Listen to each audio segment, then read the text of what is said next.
Muito bem, pessoal. Estamos de volta com a nossa aula. Agora, a aula 6, 7 e 8. 5, 6, 7. 1, 2, 3, 4, 5, 6, 7, 8 e 9. Pronto. A 7, 8 e 9. Olha, em pensar que próxima segunda-feira fechamos a matéria, hein? Mais uma, hein? Glória a Deus. Vamos então a de hoje. Hoje a gente vai falar um pouquinho das reformas protestantes. Hoje você vai descobrir que tem a reforma e tem a protestante. Não, elas não acontecem ao mesmo tempo. O pessoal leigo costuma dizer assim, reforma protestante, né? Junta as duas coisas, reforma protestante. Mas, no fundo, primeiro vem a reforma e depois a protestante. Então, é uma diferença aí de, acho que 9 anos, se não me engano, uma coisa assim. Então, o pessoal leigo costuma repetir os clichês que ouve, né? Ouve aqui, ouve ali, vai repetindo sem ter um conhecimento de base. O Martinho Lutero vai iniciar uma reforma teológica, né? E depois os príncipes alemães vão torná-la protestante. Eu queria muito dar essa aula lá presencial com o pessoal, porque era muito importante, mas depois o pessoal vai assistir com calma, vai assimilar melhor. Aí vamos também tocar um pouco na reforma radical, que foi a reforma de Zwinglio, e depois da reforma anglicana, que é a nossa reforma aqui da Inglaterra. Tem tudo a ver aqui com o país que nós moramos, que é o país que nos acolheu, né? Que é o país que nos abraçou. Deus salve a rainha. Então vamos partir para a nossa apostila. Deixa eu ver se eu localizo ela aqui no meu screen. A aula 7, 8 e 9. Vou começar com a aula 7. Espera um pouquinho. Tá aqui, já achei. E tem preenchimento, a gente tem que preencher as coisas aí. Vamos lá. Deixa eu colocar aqui na share. Cadê o share aqui? Opa.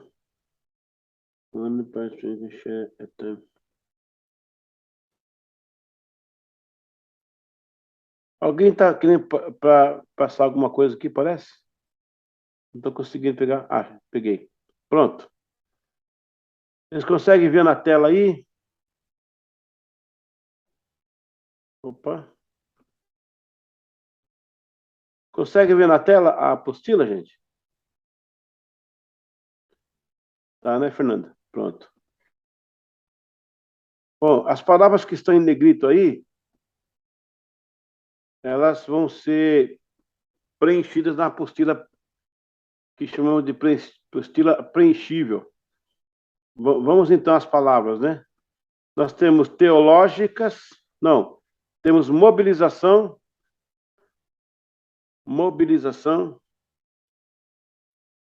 abrindo, o próximo aí é abrindo, depois teológicas,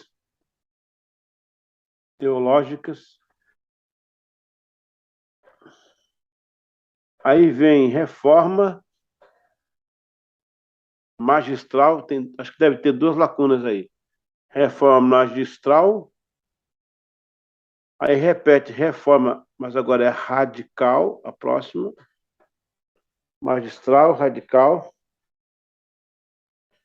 reforma anglicana, ângulo, né, dos anglicanos aqui da Inglaterra. Anglia, reforma anglicana. Aí vem lembrado, castelo, criticava, doutrina,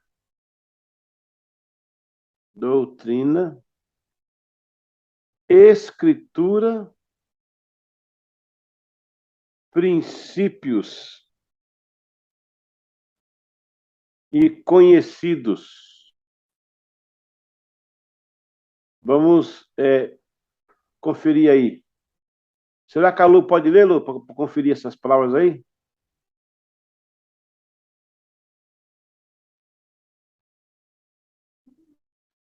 Posso. Vamos lá. Então,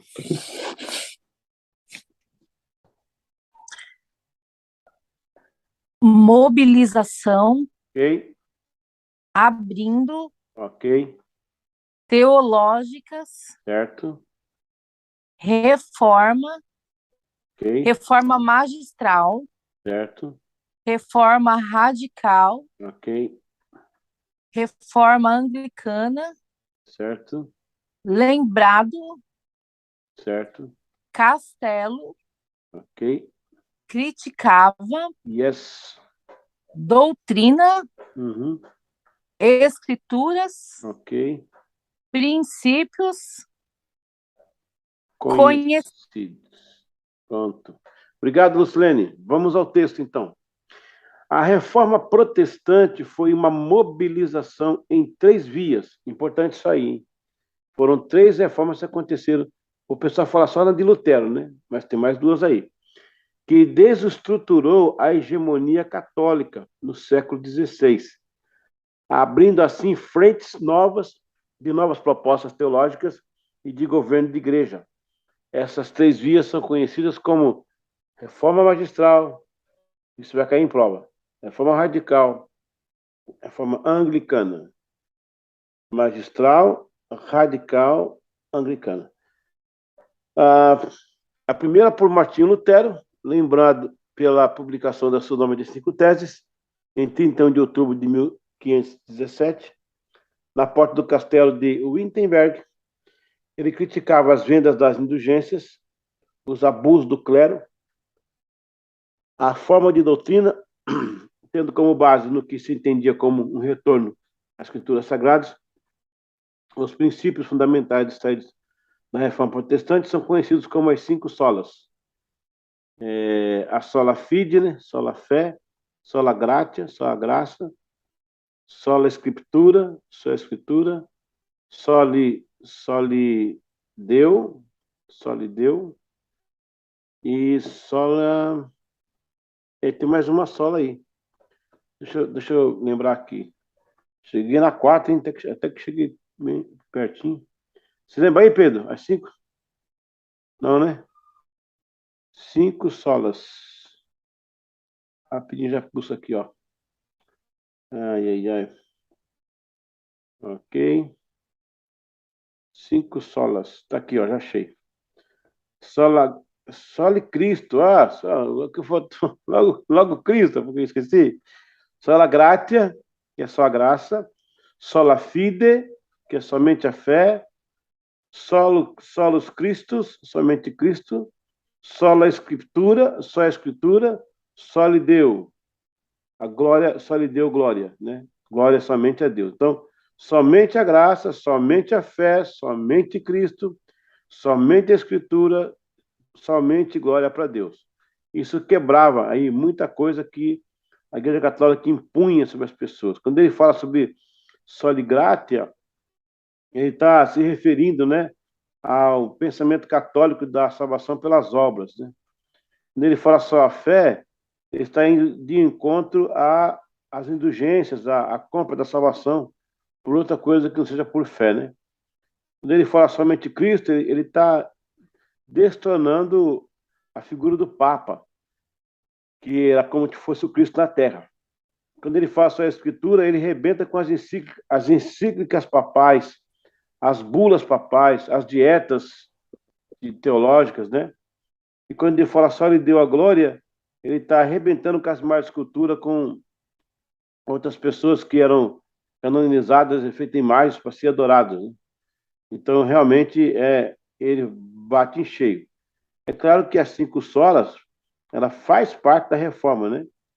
Mas a reforma possui, então, esses 95 teses, que são teses, são mini parágrafos, né, que Lutero usou para combater aí, né, todo o desmando da Igreja Católica. Alguma dúvida aí? Alguma pergunta?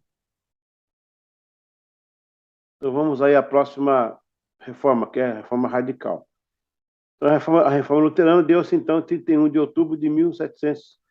Quer dizer, ao momento que ele pregou as teses na porta do castelo, o pessoal crê que ali que iniciou a reforma, né? Agora, a reforma radical. No mesmo período, a palavra é período, período, diferença, difer, diferença ampla, ampla, profunda, ampla, profunda. Aí vem batismo, batismo, separação, separação, fundador, fundador, embora, embora, organizador, organizador, influenciaram, influenciaram, influenciaram, recebeu, recebeu, levando, levando, exercem com X, exercem, se pôr com Z aí, pelo amor de Deus, hein? Exercem, doutrinas, doutrinas. Ok. Vamos conferir aí. Será que a irmã Fernanda consegue listar para nós aí? Sim, Vamos é conferir.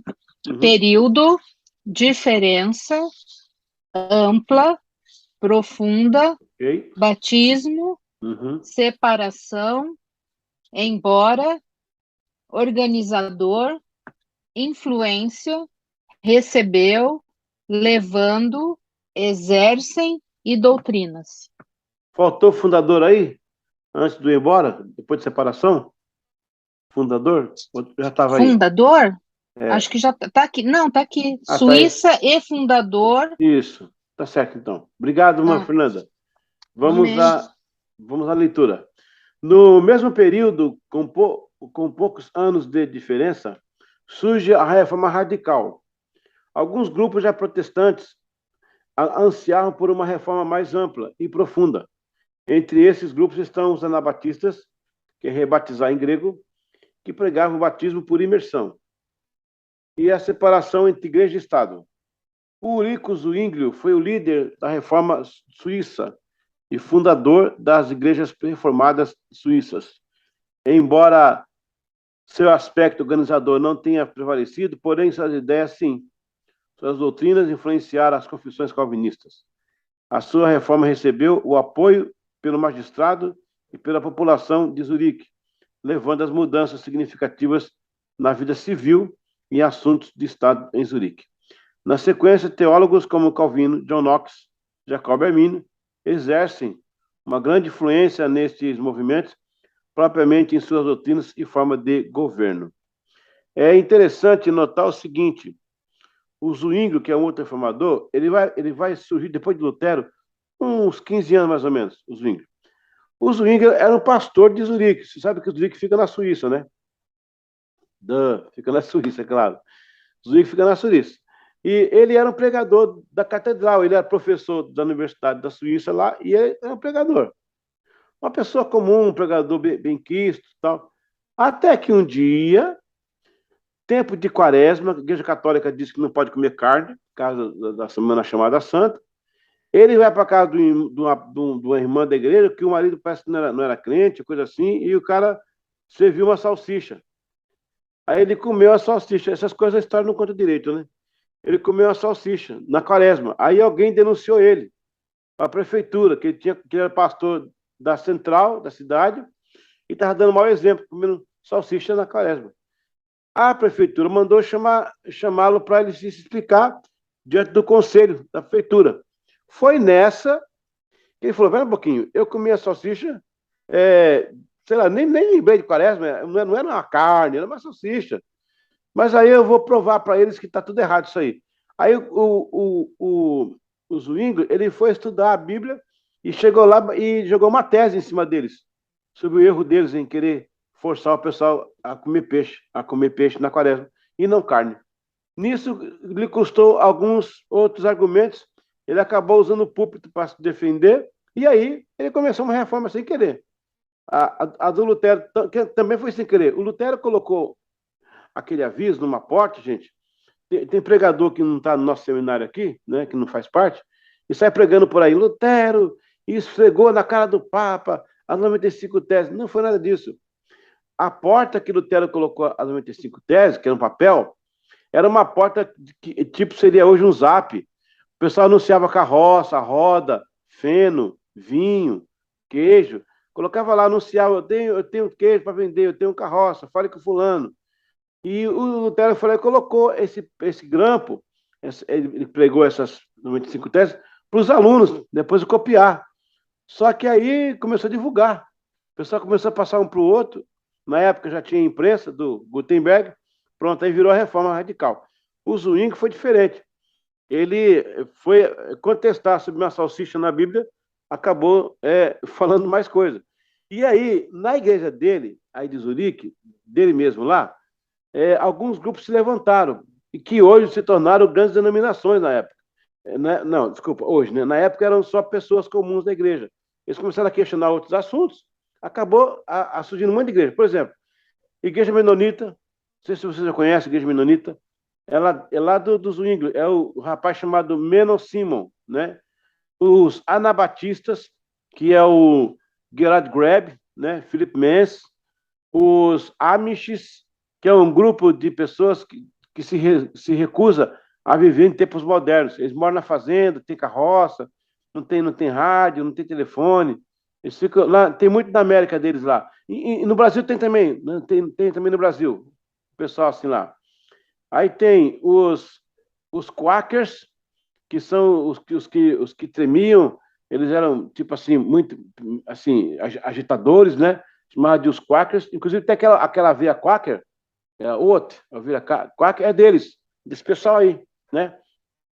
Tudo isso nasceu aí em Zwingli, em Zurique com Zwingli. O Zwingli morreu, gente, numa batalha. Ele estava defendendo a fé, porque ele provocou o ódio da igreja oficial, que vem em cima dele, e ele foi se defender, acabou morrendo lutando.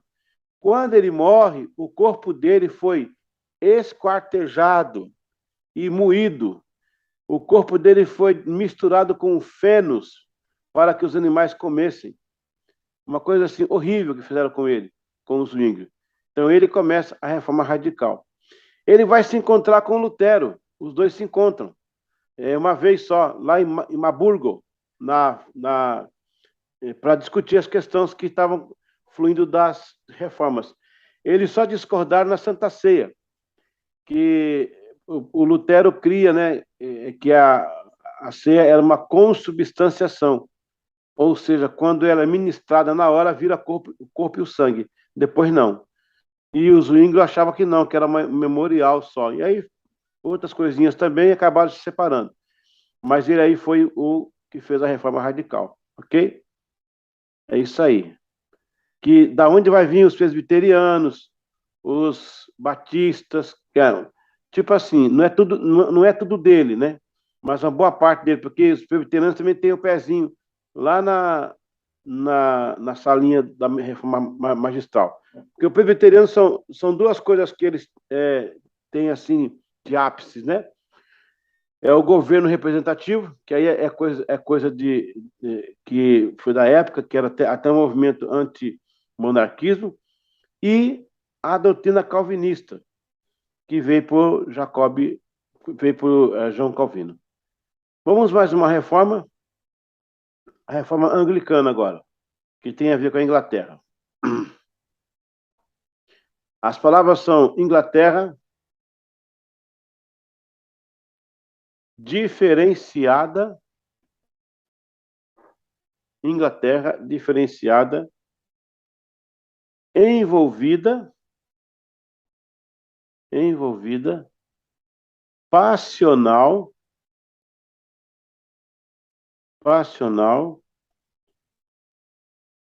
influência,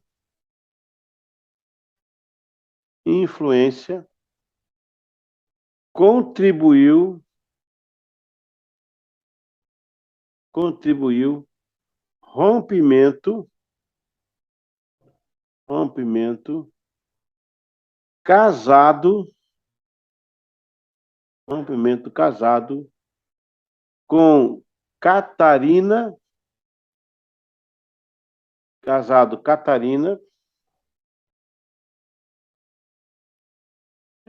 vendo,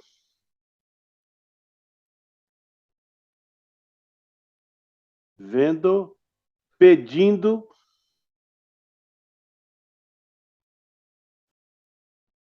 divórcio,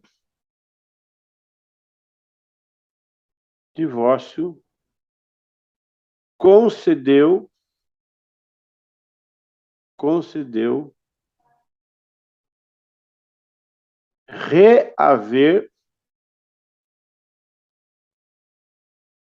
reaver, proclamar,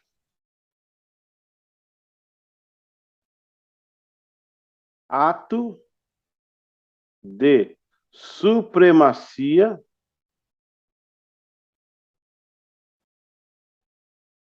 colocou sucessores,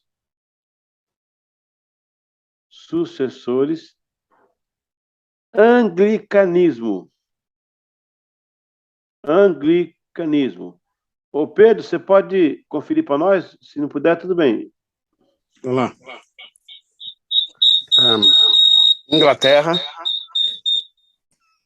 diferenciada, envolvida, passional, influência, contribuiu, Ok, rompimento, ok, casado, certo, Catarina, ok, vendo, pedindo, isso, divórcio, certo, concedeu, reaver, proclamar, ato, supremacia, colocou, sucessores, anglicanismo. Obrigado, meu irmão. Vamos ao texto agora. A reforma anglicana, no caso, então, pessoal. Na Inglaterra, houve reforma, porém de uma forma diferenciada. Ao contrário das outras reformas da Inglaterra, ela foi envolvida por forte peso político e também uma pequena parte na vida passional. Por outro lado, a influência dos Lollards também contribuiu para o rompimento com a Igreja Católica. Quem são os Lollards, gente? Os Lollards são seguidores de Wycliffe, o John Wycliffe, são seguidores deles, né? Então, eles contribuíram para que se acelerasse aí a reforma na Inglaterra. Contribuiu para o rompimento com a Igreja Católica. Henrique VIII estava casado com Catarina de Aragão, e vendo que a mesma não lhe dava filhos homens, quer dizer, ele não sabia até então que a medicina descobriu que o homem que define, né? Não é a mulher que define o sexo. Então, ele achava que a mulher não definia. Então, tinha que matar ele, não era a mulher, né? Aliançou-se com Ana Bolena, que era uma das camareiras dela, da Catarina, pedindo o Papa Clemente VII que sancionasse o divórcio. Essa Ana Bolena era uma serviçal dele lá, e a Catarina era sobrinha, era tia do Carlos V, que era o imperador da época. Esse Carlos V, ele que comandava alguns países na época, lá era mais forte entre eles, né? Então, o Papa recebeu, né, um documento do Henrique VIII pedindo o divórcio. Então, o Papa, analisando o documento, quase que deu, né? Quase concedeu. Mas aí o Carlos V falou assim: se você liberar para ele divorciar com a minha tia, então você perde Roma também. Aí o Papa preferiu liberar a Inglaterra. o Papa não lhe concedeu, e assim também alimentado pelo anticatolicismo dos povos e querendo reaver terras que a Igreja houvera tomado, fez-se proclamar em 1531 protetor da Igreja Inglesa. O ato da supremacia, votado no parlamento em novembro de 1534, colocou Henrique e os seus sucessores na liderança da Igreja, nascendo assim o anglicanismo. Então, pessoal, muito importante entender, vocês notaram aí que a reforma de Lutero, ela veio por baixo, ele como monge, a reforma do Zwingli também, diferentemente da reforma da Inglaterra, que foi pelo monarca, foi ao contrário. Ele se autoproclamou e ele se autodesligou da Igreja Católica, né? E outro caso interessante aí, desse monarca aí, é que, como ele não consegue casar pelas vias da igreja, ele vai fundar uma igreja para casar ele, né? No caso, já que a igreja oficial não me casa, eu faço uma igreja, a igreja me casa. Ele vai assinar isso aí em 1534, né? E aí nasce a igreja anglicana, essa chamada de reforma. Agora, eles dizem, alguns professores, né, e que querem denegrir a igreja, eles dizem que foi por ato passional, por causa do adultério e do casamento. Não. Na verdade, o rompimento anglicano já vem acontecendo desde o século XI, quando o normando William I invadiu a Inglaterra e tomou a Inglaterra. Dali para frente, os monarcas que vieram, todos eles rompiam com a Inglaterra ponto a ponto. O Henrique II, por exemplo, Henrique I falou: agora, Papa, quem toma conta das coisas civis é o rei, coisas religiosas é a igreja. O Henrique II matou o Thomas Becket, né, da Cantuária. E ainda falou para o Papa assim: quando eu mandar um abade para cá, um padre, tem que me avisar antes. Eu não quero eu quero que me avise. Então, por essa e por outras, cada monarca vem rompendo. Imagina uma rede que você estava lançando na Bahia, a rede tem aquelas tiras, né, que sustenta a rede. Se você cortar tira por tira, ela vai cair. Então, esse rompimento na verdade, 11 rompimentos civis, no caso, diplomatas, né? Teve o 11º rompimento foi com John Wycliffe, que ele pegou a Bíblia e mostrou que a Igreja Católica estava errada, aí o povo ficou do lado do Wycliffe, e o 12º rompimento foi esse do Henrique VIII, que falou: vou para cima e vou resolver isso aí. Henrique VIII, dos monarcas ingleses, ele era o mais alto e falava 5 idiomas. Ele era muito culto e tinha teologia também. Os outros eram tudo assim, analfabeto, eram uns monarcas meio esquisitos, meia boca. Mas o Henrique VIII, ele era ponta firme, né? Um cara super preparado. Ele tomou essa decisão aí. Então, assim aconteceu a reforma da Inglaterra. Ok? Espero estar sendo bem claro com vocês aí. Se tiver alguma dúvida, pode chamar. Deixa eu ver se tem algum chat aqui. Não tem nenhum chat. Então, a turma está entendendo. Quer dizer, a turma, né? Nós estamos em 3 aqui. A turma está grande hoje. Vamos encerrar essa aula para partir para a provinha? Já para liberar o seu lado aí. As palavras caracteriza, protesto, expira,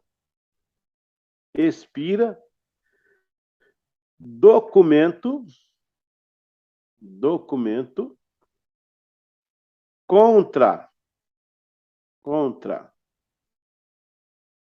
anulava,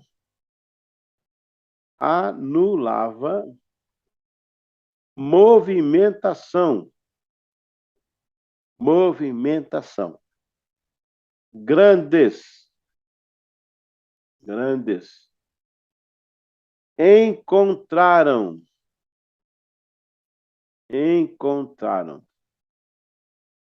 diferenças,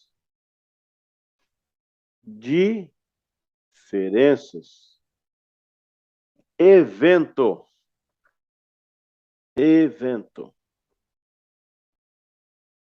representavam,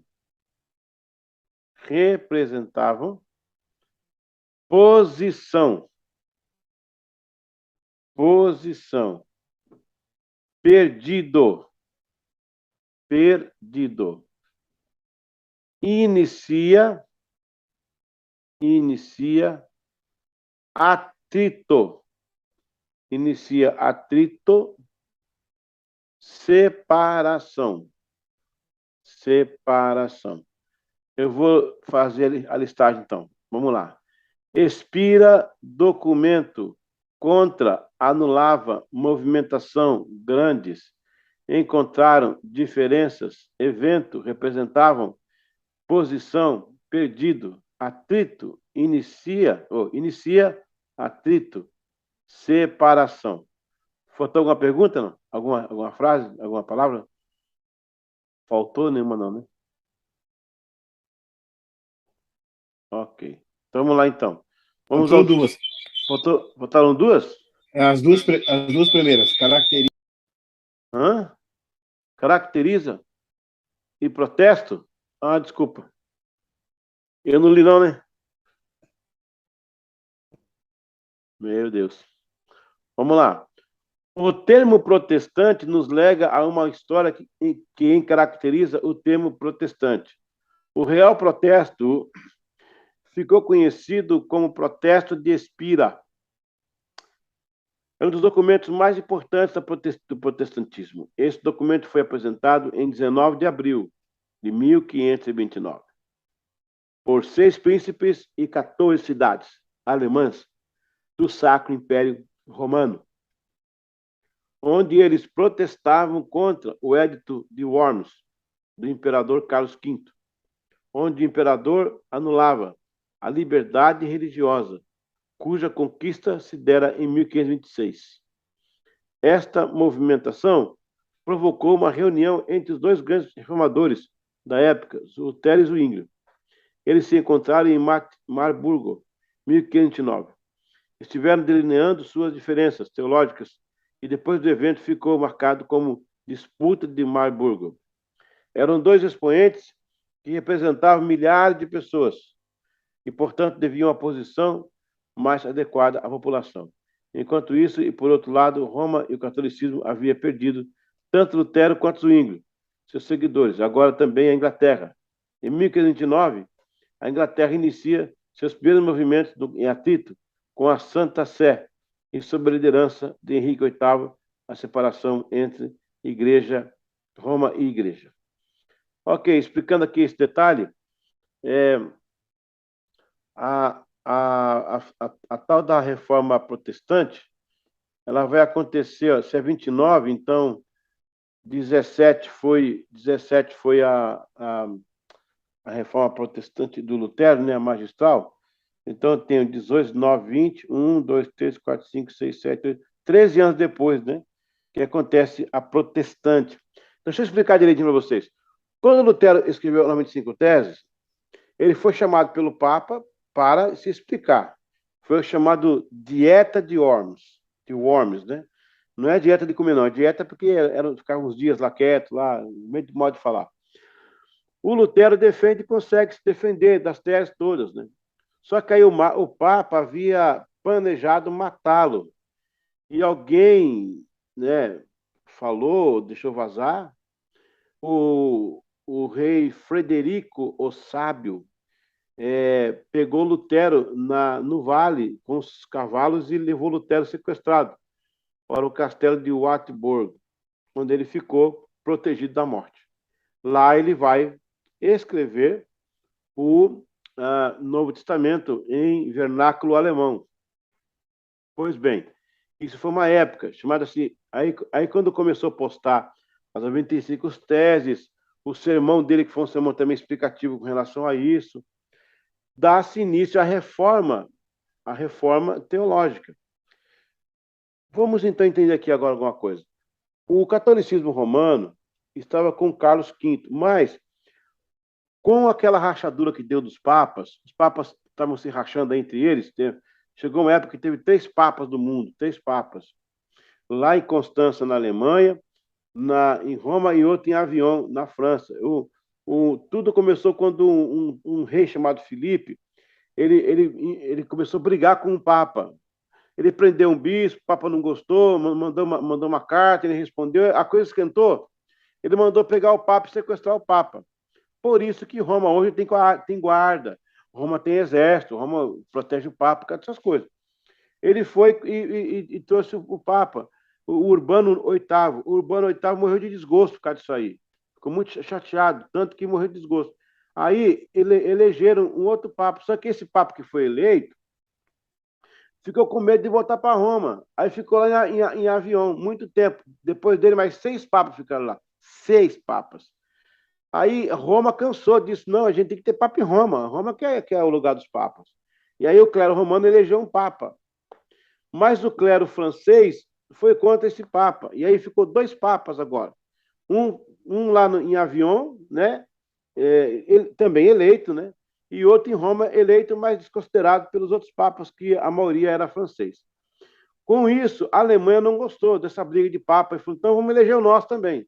Aí vão eleger o Papa de Constância, que foi o Papa que matou o João Hus.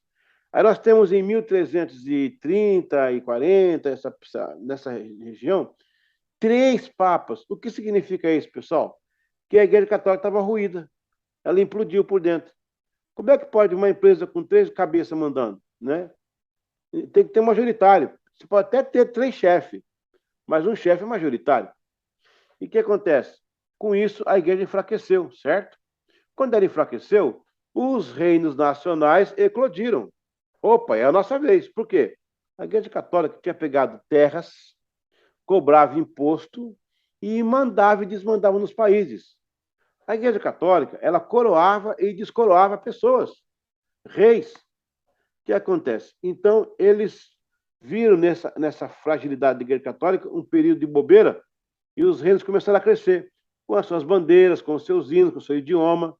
Foi o caso, né, da Alemanha, que não era Alemanha na época. A Alemanha hoje da Alemanha era a Prússia, era a Boêmia, era a Morávia, era a Bavária, essa região aí sudoeste da Alemanha. Esses príncipes eram 12 príncipes. Eles se sentiram bambambam. E como que Lutero estava com a 95 Teses, que era um movimento diferenciado da Igreja Católica, eles também tinham seus reclames, por causa da burguesia, do clero, né, da mordomia do clero. Eles então se fortalecem e vão contra o Carlos V. O Carlos V fez o seguinte, falou, ó, pessoal da Alemanha, então, vocês ficam aí com o Lutero, não vão mexer com isso não, porque no mesmo tempo que estava acontecendo isso, que dividiu a cristandade, estava chegando o Império Mameluco? Não, os turcos otomanos. Olha, os turcos otomanos tomaram Constantinopla em 1453. Eu estou falando de um período aí agora de 1500 e pouco, que é o tempo do Carlos V, com a igreja fragilizada. E aí, quando esses turcos otomanos, eles crescem, o Carlos V fica preocupado. Fala, peraí, o meu reino está dividido entre católicos e protestantes agora. Então ele chamou a pessoa para conversa, gente, vamos fazer o seguinte, deixa disso, deixa disso, deixa disso. Acalmou os ânimos. A ameaça passou dos otomanos. E aí, o Papa começou a pressionar o Carlos V. Ó, está na hora desse pessoal tomar um jeito aí, voltar a ser católico. Aí ele manda, anteriormente, por temer uma guerra, ele assina o Édito de Milão, dizendo que era tolerável que se praticasse o luteranismo nos países lá. Agora ele manda uma carta pelo irmão dele, o rei Fernando, levando um édito dizendo, ó, está desfeito aquela carta, agora todo mundo tem que votar a ser católico. Nesse dia, os príncipes alemães que estão presentes na reunião, eles não gostam. Eles saem da reunião para discutir. E eles tomam a decisão de não aceitar isso do Papa. E as armas. Papa não, do Carlos V. E eles mantêm o protesto. O Fernando volta com a carta protestada. E aí a Alemanha se fecha. Já era protestante, já era reformada, agora era protestante. Daí se deu esse período da reforma protestante. Ok? Vamos então. Alguma pergunta aí, gente? Não? O Fernando está bem? Lu, manda a prova pessoal na sala, né? Depois que eles vão ver lá, por favor. Eu vou abrir aqui para a gente fazer a prova rapidinho, né? no caso nosso aqui,